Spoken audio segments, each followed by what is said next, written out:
Akhenaton et le prophète Joseph, et si leurs histoires étaient liées. Aujourd'hui, on développe une théorie mystérieuse, mais pourtant historiquement plausible. Akhenaton. Certains disent qu'il était le prophète Joseph, d'autres qu'il l'aurait connu de son vivant. Mais une théorie bien plus crédible affirme qu'il aurait été son disciple.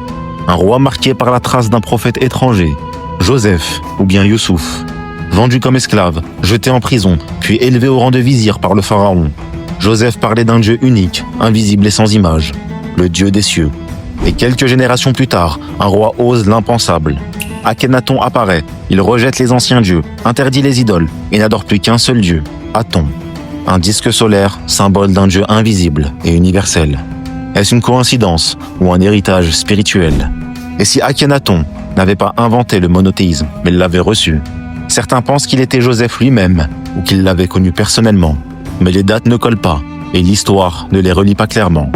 Cependant, Akhenaton aurait pu grandir dans une Égypte encore marquée par l'influence de Joseph, inspiré par son message.